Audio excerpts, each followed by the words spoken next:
54 Q त्यो खोरमा लेखेको थियो अघि 54 वटा क्यु छन् यहाँ बटम आउँछन् र हेर्नुहोस् यहाँ डबल स्पिकर छन् यहाँ एउटा स्पिकर यहाँ अर्को स्पिकर यहाँ डबल स्पिकर छ यहाँ एउटा म्यानुअल पनि रहेछ पछाडि त्यहाँ म्यानुअल पनि खसेको छ हेर्नुहोस् एउटा म्यानुअल दिएको छ युजर म्यानुअल र यसमा कसरी बजाउनेहरू भन्ने कुरा सबै यहाँ लेखेको छ पछाडिपट्टि खाली छ अगाडिपट्टि लेखेको छ र यो म्यानुअल हामीलाई चाहिँदैन साइडमा राख्नु र अब मैले हजुरलाई यो बजाएर देखाउनु छु युज गरेर देखाउनु छु अब यतापट्टि पक्राएँ मैले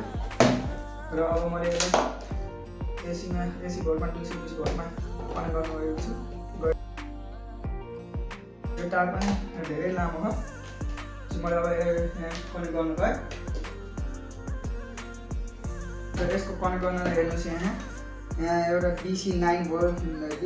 दिनु भने यहाँ एउटा फोनको यो हेडफोन अथवा इयरफोन यहाँ जोडेर हजुरले सुन्न सक्नुहुन्छ यहाँ अडियो इन हजुर कुनै गानाको ट्र्याकहरू बजाएर यहाँ बजाउन चाहनुहुन्छ भने यो ट्र्याक यहाँ बजाएर त्यो धुन एमा बजाउन सक्नुहुन्छ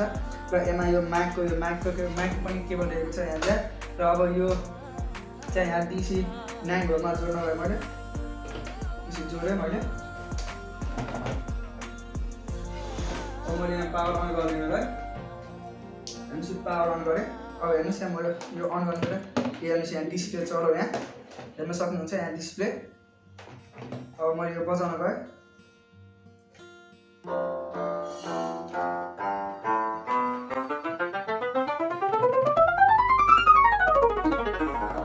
मजाले बज्छ यो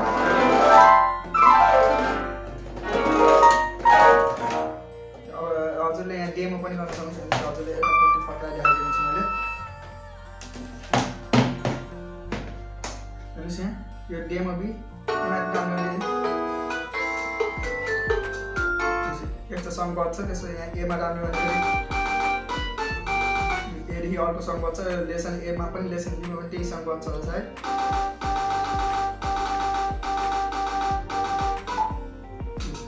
अब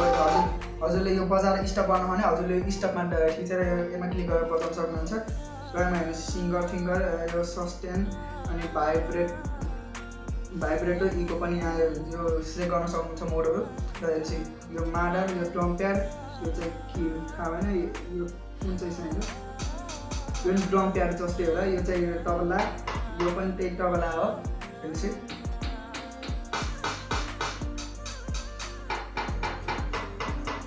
यति साउन्ड छ यसमा र पावर अनको लागि यहाँ एउटा बटन दिएको छ हेर्नुहोस् यो अफ भयो यो अन भयो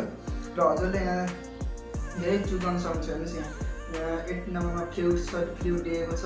मुरली त्यसपछि 17 मा हार्मोनियम दिएको छ धेरै चिजको यहाँ साउन्डहरू दिएको छ गिटारको पनि साउन्ड हो सबैको साउन्ड छ र अब मैले हजुरलाई माइक कनेक्ट गरेर देखाउने छु यसमा माइक कनेक्ट गर्नको लागि यो यहाँ लास्टको यहाँ माइक भन्ने एउटा दिएको छ यहाँ अप्सन हो त्यहाँ त्यो ज्याक दिएको छ हो त्यहाँ जोड्नुहोस् यो माइक टेबल हाल्नुहोस् र हेर्नुहोस् मैले अब यसमा बोलेको छु र यदि हजुरहरूले यो च्यानललाई सब्सक्राइब गर्नुभएन भने कृपया यो च्यानललाई सब्सक्राइब गरी साइडमा रहेको बेल आइकनमा क्लिक गर्नुहोला र यो भिडियोलाई लाइक गर्न नभुल्नु होला है त हेर्नुहोस् यो कति मजाले दुईटै स्पिकर चलेको छ यहाँ दुईटै स्पिकर मजाले चलेको छ कुनै पनि खराबी छैन हेर्नुहोस् दुईटामा मजाले साउन्ड आएको छ आवाज पनि धेरै साउन्ड छ hello mic testing 1 2 3 1 2 3 hello hello hello mic testing हेर्न सक्नुहुन्छ धेरै चकिलो साउन्ड छ र हजुरले यो यदि हजुरले यो किन्न चाहनुहुन्छ भने हजुरले दराज अनलाइन शपिङदेखि यो ब्यान्डस्ट्यान्ड 5407 को पियानो किन्न सक्नुहुन्छ 54 किबोर्ड वाला इलेक्ट्रोनिक अर्गन र हामी यस्तै हो यसमा र यसमा यो स्पिकर जस्तो दिएको छ यो स्पिकर जस्तो यो स्पिकर होइन र पछाडिपट्टि हेर्नु पछाडिपट्टि यहाँ एउटा बेट्री हाल्ने ठाउँ दिएको छ यो यहाँ भित्र बेट्री छ बेट्री हाल्ने ठाउँ हो र अनि त केही छैन यसमा र हजुरलाई मैले एउटा कुनै सङ प्ले गर्न सुनाउँछु खासै त मलाई आउँदैन है तर अलिअलि चाहिँ बजाउन आउँछ भनेपछि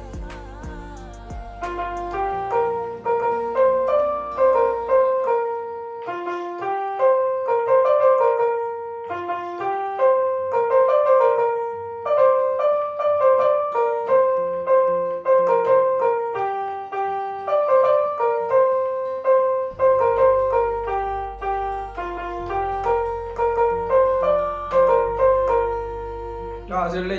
यो सङ कुन सङ हो कमेन्ट बक्समा कमेन्ट गरेर मलाई बताउनुहोस् कुन सङ हो यो हजुर त्यहाँ बताउन सक्नुहुन्छ। हेर्नुहोस् यो यहाँ धेरै राम्रो छ, आवाज पनि धेरै राम्रो छ।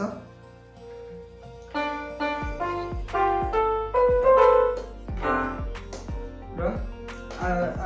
हेर्नुहोस् यति हैमा अरु कुनै केही छैन। र यदि हजुरहरूलाई यो भिडियो मन पर्यो भने कृपया यो भिडियोलाई लाइक शेयर र सब्स्क्राइब गरी साइडमा रहेको बेल आइकन क्लिक गर्न नभुल्नु होला र यो भिडियोलाई लाइक गर्नुहोस्। आजको लागि यति भन्दै फेरि अर्को भिडियोमा मिल्नुहुन्छ। तबसम्मको लागि नमस्कार, बाइ बाइ।